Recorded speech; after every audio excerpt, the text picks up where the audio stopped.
আসসালামু আলাইকুম এভরিওয়ান। সকলকে স্বাগতম নিশির দুনিয়ায়। তো নিশি অনেক লেজি, আপনারা এটা সবাই জানেন। এর জন্য হচ্ছে যে আমি ইজি রেসিপি করতেছি। আর অলসতার যেটা বলে আর কি, অলসতার কারণে আমার খুব বেশি রান্নাবান্না পছন্দ না। তো হচ্ছে যে আমি এখন এগুলা কেমনে কী করতেছি সেটা দেখুন। এটা বানানোর জন্য হচ্ছে যে একটা কলা লাগবে, একটা পাউরুটি লাগবে, বা আপনার বনরুটিও আমি আর কি বনরুটি বলি, আর একটা সস লাগবে। তো যদি বাচ্চাদের দেন তো সেক্ষেত্রে হচ্ছে সসটা ইগনোর করবেন, যেহেতু ঝাল সস আর মিষ্টি সস হলে দিতে পারেন, কোনো সমস্যা নেই। আর একটা কথা, এটা বিকালে নাস্তা হিসেবে খেতে পারেন, আর কেউ যদি ডায়েটে থাকেন সেও খেতে পারবেন। কিন্তু আপনারা ট্রাই করবেন হচ্ছে যে এই যে বনরুটিটা বা নান রুটি যেটাই বলেন, বনরুটি এটা একটু হচ্ছে যে আপনার মিষ্টি, যাতে ভিতরে কোনো সস বা মিষ্টি জাতীয় কোনো ইয়ে না থাকে, সেটার জন্য খেয়াল রাখবেন। তো এই যে কলাটা আমি ছিলে ফেলতেছি। কলাটা ছিলে মাত্র 2টা উপকরণ, চাইলে কেউ হচ্ছে যে অন্য কিছুও দিতে পারেন। তো আমি 2টা উপকরণ দিয়ে বানাইছি, কলা আর হচ্ছে পাউরুটিটা দিয়ে। তো এই কলাটা হচ্ছে যে আমি ছিলে নেব। আর যারা হচ্ছে ডায়েট করতেছেন তাদের তো বললামই এটা খেতে পারবেন, আর বাচ্চাদের নাস্তা হিসেবে এটা দিতে পারেন, কোনো সমস্যা নাই। আর বিকেলের নাস্তা হিসেবে তো কোনো ব্যাপারই না, অনেক ভালো একটা নাস্তা হবে। আর এটা যেহেতু আমার প্রথম অভিজ্ঞতা, তো আমি খেয়ে আপনাদের জানাবো কেমন হয়েছে। আর লাস্টে আমি এর একটা নাম দিয়েছি, সেটা হচ্ছে যে আপনাদের সাথে শেয়ার করব। আর এই কলাটাকে আরেকটু চাইলে কেটে পাতলা করে নিতে পারেন, তো আমি আর পাতলা করিনি, যেহেতু আমি নিজেই খাবো তাই আর পাতলা করার প্রয়োজন বোধ করিনি। আর আপনারা চাইলে এর ভিতরে বিভিন্ন ধরনের ক্রিম ইউজ করতে পারেন। আর আমার যেহেতু হচ্ছে বাসায় কোনো কিছু নাই আর আমি ডায়েটে আছি, এই জন্য হচ্ছে যে কোনো ধরনের ক্রিম ইউজ করতেছি না। বাট আমার ভুল হয়ে গেছে যে এই নান রুটিটা নান রুটি না, সরি নান রুটি না, বনরুটিটা না নিলেই ভালো হতো। এর ভিতরে যে হচ্ছে আপনার জেলি দেওয়া, আমি বুঝতে পারিনি। যাই হোক, তো এরপরে হচ্ছে যে এই কলাগুলো নেওয়া হয়ে গেছে, এটা এরকমভাবে নিব। তারপরে আমি এটা হচ্ছে যে এই প্যাকেট থেকে বের করে নেব। নেওয়ার পরে দেখুন আমি কি করছি।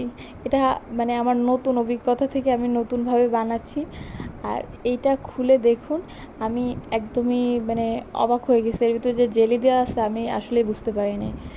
জেলটা তো মিষ্টি, এর জন্য হচ্ছে যে আমার একটু খুব খারাপ লাগছে। যাই হোক, তারপর আর কি করার, এখন তো যেটা হয়ে গেছে সেটা হয়ে গেছে, এটা তো আর চেঞ্জ করতে পারবো না। তো এরপরে আমি একটা সুন্দর করে ধুয়ে ফেললে, আমার শাশুড়ি ফ্রিজ নিয়ে নিয়েছি। আর আদার পিস দেখলাম যে অন্য ঘরে আছে, ওইটা আনতে পারবো না বিধায় এই পিসটা নিয়ে নিয়েছি। আর এই দেখুন, এইখানে এসে আমার মনটা খারাপ হয়ে গেছে যে এর ভিতর হচ্ছে আপনার জেলি দেওয়া ছিল।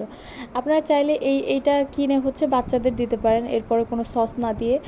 আর যেহেতু আমি খাবো সেজন্য হচ্ছে যে আপনার একটা সস নিয়েছি, যে ওইটা একটু ঝাল ঝাল হবে, ওর স্বাদটা একটু আলাদা হবে। এরপর আমি চিন্তা করছি যে এরপর থেকে আর এই পাউরুটিগুলো কিনবো না, আমি অন্য একটা হচ্ছে বনরুটি কিনবো।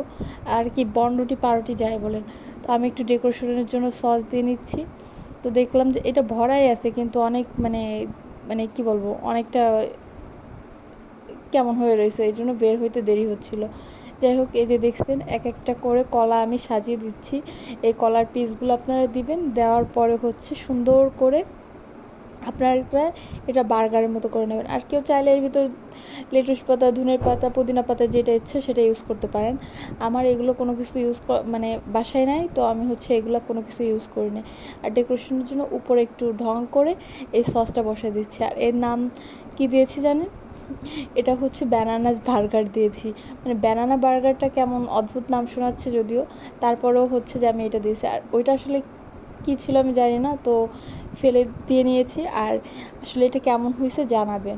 আমার তো খেতে খুব ভালোই লাগছে, কিন্তু ওই যদি মিষ্টিটা না থাকতো সেটা খুব ভালো হতো আমার জন্য। আর যারা বাচ্চাদের দিবেন তাদের জন্য অবশ্যই ঠিক আছে। আর আমি যেহেতু বড় মানুষ খাবো এবং ডায়েটে আছি, তার জন্য আমি এরকম খেয়েছি। অবশ্যই ভুল ত্রুটি ক্ষমার দৃষ্টিতে দেখবেন। আর আমার এইটা সহজ রেসিপিটা কেমন হয়েছে অবশ্যই কমেন্ট করে জানাবেন।